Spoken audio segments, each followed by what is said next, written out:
Introduction: the pulse that mirrors the universe. What is emotion? Is it merely a flicker of chemicals, a momentary spark in the brain's vast circuitry? Or is it something older, something deeper, more vast?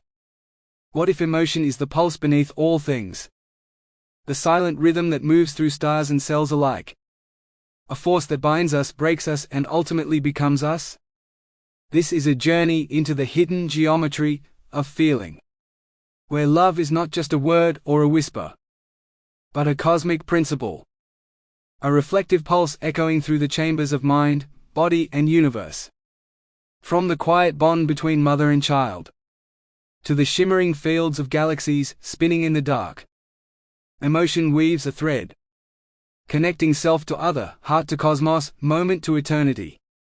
In these pages, we explore the symmetry of love, the architecture of relationship, the fractals of empathy that span life itself. We ask the ancient questions anew. How does love shape reality? Can the universe itself feel? What does it mean to heal, to become whole, to reflect the other? The answers are not fixed, they are invitations. To see beyond separation. To listen to the echo of the other within us. To live as reflectors and transmitters of the pulse that moves all things. This is not just a theory of emotion. It is a call to awaken. To remember the sacred geometry of connection. To become the very field through which love flows. Welcome to the reflective pulse, where emotion is the language of existence, and love its timeless song. Chapter 1: The Forgotten Force. There are forces we can measure: gravity, electromagnetism, the weak and strong nuclear forces. These are the pillars of modern physics, the scaffolding of our scientific worldview. But there is another force, subtler and older, coursing through the lives of every sentient being, every song, every sorrow, and every birth. It has been named love, emotion, feeling, pathos. And yet, for all its primacy in human life, this force remains theorized in the sciences, unrecognized in cosmology, and misunderstood in philosophy. We have mapped the brain, but not the ache of the heart. We have traced neurotransmitters, but not the field that makes a mother weep when her child smiles, or a lover tremble at the sound of absence. We've dissected behavior into circuits, and reduced empathy to evolutionary advantage. But we have not asked the simplest, most dangerous question. What if emotion is not merely a byproduct of life, but a principle of the universe itself? Emotion, we are told, is a chemical storm. Hormones, electrochemical signals, archaic instincts playing their old theater in modern flesh. But this view, though biologically descriptive, is cosmically blind. It severs the inner from the outer.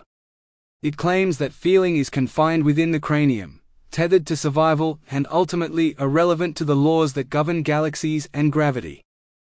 And yet, emotion governs us. It decides who we marry, where we live, whether we create or destroy. It shapes civilizations, languages, dreams, wars, and revolutions. It lies at the root of music, myth, memory, and meaning.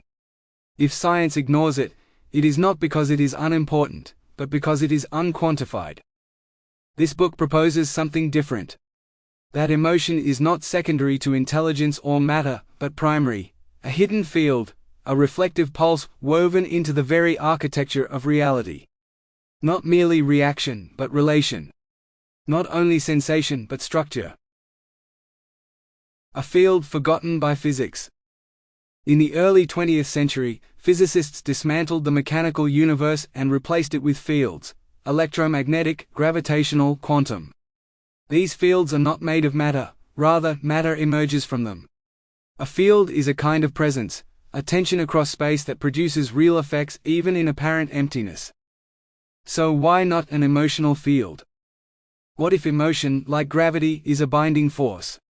What if, like magnetism, it has poles, attraction and repulsion, pleasure and pain, joy and grief? What if love is not merely a psychological metaphor, but an energetic symmetry that aligns beings into coherence?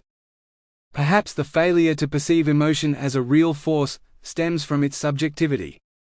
Unlike gravity, emotion is felt, not seen. It resists objectivity. but so Sample complete. Ready to continue?